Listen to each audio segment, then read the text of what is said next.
Height and distance आपका जो chapter अब है, ये पार्ट थर्ड है, एप्लीकेशन ऑफ ट्रिगो क्लास 10। जो मैथ का टॉपिक है उसका मैंने 2 वीडियो पहले बना रखा है, ये तीसरा वीडियो एंड फाइनल वीडियो है। इसमें आज मैं 10 क्वेश्चन को कवर अप करूंगा जो आपके बोर्ड एग्जाम के लिए बहुत ही इंपॉर्टेंट है। और मैं गारंटी से कहता हूं, अगर ये आप 3 वीडियो को देख लो इस चैप्टर के लिए, सिर्फ जो हाइट एंड डिस्टेंस के नाम से भी जाना जाता है और एप्लीकेशन ऑफ ट्रिगो के नाम से भी जाना जाता है, अगर चैप्टर 9 जो एनसीईआरटी में दे रखा है 10th क्लास के मैथ में, अगर जितने मैंने 3 वीडियो में क्वेश्चंस कवर अप किया है, आपको गारंटी है कि पेपर में जो क्वेश्चंस आएंगे इन्हीं तीनों वीडियो में से कोई ना कोई 1-2 क्वेश्चन होगा, बाहर से एक भी क्वेश्चन नहीं होगा।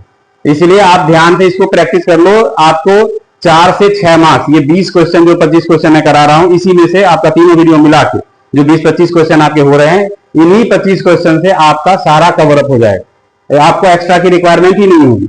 इसलिए आप ध्यान से इन दोनों वीडियो को देखो और दूसरों को भी शेयर करो, ताकि उन्हें भी कोई मदद मिल सके, तो मैं समझूंगा कि मेरा काम सफल हो गया। इसलिए आप देखो ध्यान से, आज मैं बताने जा रहा हूं। पहला क्वेश्चन है आपका, the angle of elevation and depression of the top and bottom of a tower from the top of a 60 metre high building. देखिए इतना बड़ा सेंटेंस, क्वेश्चन में ये है, सॉल्यूशन 1 है आपका। क्वेश्चन ये है कि एक 60 मीटर की बिल्डिंग है, ठीक है, और इसके सामने एक टावर है। इस टावर के, इस बिल्डिंग के टॉप से हम इसके टॉप को भी देख रहे हैं, तो इसका एंगल ऑफ एलिवेशन कहा है 30 डिग्री का है। और अगर यहीं से हम इस टावर के बॉटम को देख रहे हैं तो एंगल ऑफ डिप्रेशन है 60 डिग्री का। हमें निकालना है इस टावर की हाइट क्या है। मान लो ए बी हमारा है बिल्डिंग और सी डी हमारा है टावर, और इस बीच के पॉइंट को मैंने ई मान लिया। अगर ये 60 मीटर है, ऑब्वियसली सी बात है ये भी 60 मीटर होगा, इतने को मैंने एच मान लिया। चलिए अब चलते हैं, हम पहले लिखेंगे let A B equal to 60 metre tall building, उसके बाद C D equal to H plus में 60 मीटर टॉल टावर। अब लेंगे इन ट्राइंगल, पहले मैं पहले मैं काम करता हूं बी सी ई, ये ट्राइंगल लेके बेस निकाल लेता हूं B, in triangle B C E. आप देखिए ध्यान से, 10 60 डिग्री आपका क्या आ जाएगा, 10 60 डिग्री, 10 60 डिग्री आ जाएगा। 60 डिग्री के लिए परपेंडिकुलर ये होगा और बेस ये होगा, मीन्स सीई अपॉन में बीई। सीई हमारा 60 है, बी हमें नहीं पता।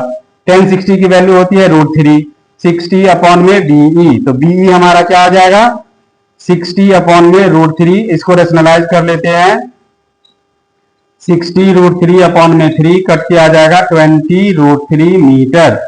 आपके बीई निकल गया। अब चलते हैं इन ट्राइंगल बीईडी, 10 30 ले लेते हैं, 10 30 हो जाएगा डीई अपॉन में बीई। डीई हमारा है एच और बीई हमारा है 20 √3। अब आप यहां देखिए 10 30 की वैल्यू होती है 1 अपॉन में √3 और ये है एच अपॉन में 20 √3। क्रॉस मल्टीप्लाई तो एच इक्वल टू 20 √3 बाय √3, ये तो कैंसिल हो गया, ये आ गया 20 मीटर। तो हाइट हमारा आ गया। तो height of the tower, height of the tower ये टोटल है 60 प्लस में एच अपॉन 60 प्लस में एच ही है हमारा हाइट ऑफ द टावर, तो 60 है और एच हमारा आया 20। तो देखिए ध्यान से, ये हो जाएगा 80 मीटर। इसका मतलब बिल्डिंग की हाइट है 60 मीटर और टावर की हाइट है 80 मीटर। नेक्स्ट क्वेश्चन है आपका,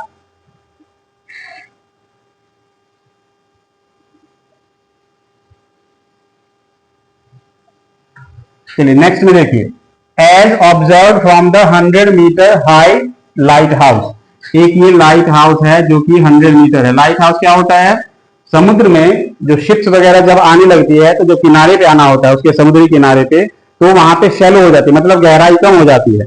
तो शिप को डायरेक्शन देने के लिए कि किस साइड में शिप को जाना आसान है ताकि वो मिट्टी में या फंसे नहीं, तो लाइट हाउस उसे डायरेक्शन देता है। तो शिप को जब आना होता है हार्बर में तो लाइट हाउस लाइट जला के उसे डायरेक्शन के बारे में जानकारी देता है।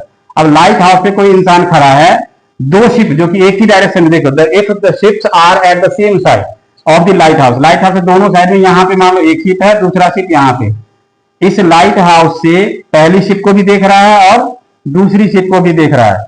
तो कंडीशन ये है कि एंगल ऑफ डिप्रेशन बोला है शायद, हाँ डिप्रेशन है, क्या क्या है 30 और 45।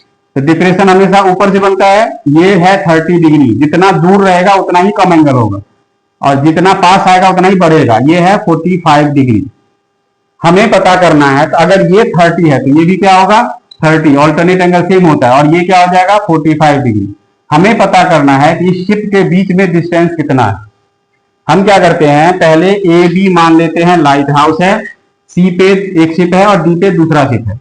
हम लिखते हैं लेट, सॉल्यूशन है आपका दूसरे का, let A B equal to 100 metre high light house है, ठीक है। अब C and D are two ships, okay. Angle of depression हमारा हो चुका है, तो पहले हम क्या करते हैं, ये होल ट्रायंगल ले लेते हैं जिससे हमारा ए बी निकल जाएगा, फिर हम ये ट्रायंगल इतना सा ले लेंगे जिससे हमारा ए सी निकल जाएगा। या तो पहले ये ट्रायंगल ले लो या पहले पूरा ट्रायंगल ले लो। तो मैं पहले ए बी सी ट्रायंगल ले रहा हूं, in triangle A B C 1045 A B upon में A C 1 equal to 100 upon में A C equal to 100 metre. हमारे पास ए सी का डिस्टेंस आ गया। अब चलते हैं ट्रायंगल होल पूरा ले लेते हैं, 10 in triangle A B D 1045 की जगह आएगा 30 डिग्री, 100 यानी ए बी अपॉन में A D, that is 100 upon में ए डी। 1030 था 1/√3 इक्वल टू 100 अपॉन में A D equal to 100√3। NCERT ने ये 75 मीटर टॉल लाइट हाउस के बारे में दे रखा है, तो होना ऐसे ही है, बस 100 की जगह 75 यूज कर लेना। एडी हमारे पास आ गया 100√3, एडी मतलब ये पूरा हमें पता चल चुका है, और एसी हमें पता पहले से हो चुका है। हमें चाहिए सीडी यानी कि X, therefore CD equal to AD minus में एसी। एडी हमारे पास में 100√3 माइनस में 100। अब क्वेश्चन में आपको √3 की वैल्यू अगर गिवन हो तो आप √3 की वैल्यू डाल देना, नहीं तो यहाँ 100 कॉमन लेके आप डायरेक्ट छोड़ सकते हो। बस हमें ले लेते हैं 100, मान के चलो कि वैल्यू दी हुई है 1.73, ये हो जाएगा 100 मल्टीप्लाई 1.73 माइनस में 100, ये हो जाएगा 173 माइनस 100 दैट इज 73 मीटर। मतलब the distance between two ships equal to 73 metre. इन दोनों के बीच का डिस्टेंस यानी एक्स का हमारी वैल्यू आ गई 73 मीटर। आसान है क्वेश्चन, कोई ज्यादा डिफिकल्ट नहीं है।